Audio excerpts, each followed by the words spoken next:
Sport Actu, c'est l'actu sport. En ce jeudi 11 août, que s'est-il passé? On démarre avec une actualité multisport. Aujourd'hui débutent les championnats sportifs européens, une compétition multisport avec plusieurs disciplines olympiques, uniquement avec les pays européens, permettant de distribuer les titres continentaux.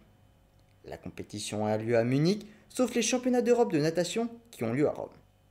Parmi les disciplines, il y aura notamment l'athlétisme, mais aussi l'aviron, le beach volley, le BMX freestyle, la course en ligne de canoë-kayak, le cyclisme sur piste, le cyclisme sur route, l'escalade, la gymnastique artistique, le tennis de table, le triathlon et le VTT. Je vous tiendrai bien évidemment au courant des résultats dans les prochaines semaines.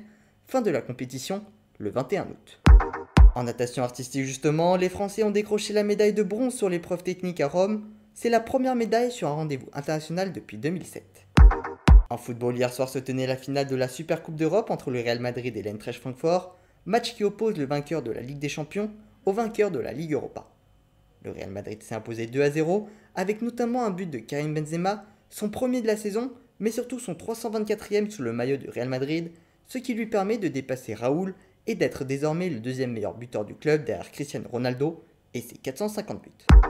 En tennis, début du deuxième tour du Masters 1000 de Montréal, Nick Kyrgios a signé la grosse performance en éliminant le numéro 1 mondial Daniil Medvedev en 3-7. Carlos Alcaraz a lui aussi été éliminé, tout comme Diego Schwartzmann, Stefanos Tsitsipas et André Rublev. Côté français, ça passe pour Gaël Monfils, mais pas pour Adrien Manarino, battu par Yannick Sinner.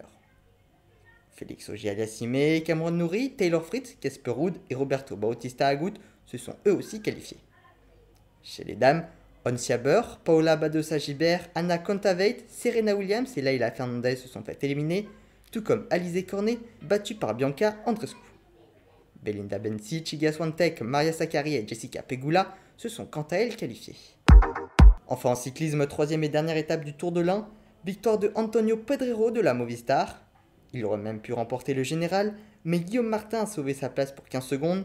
Le français de la Cofidis remporte donc le général.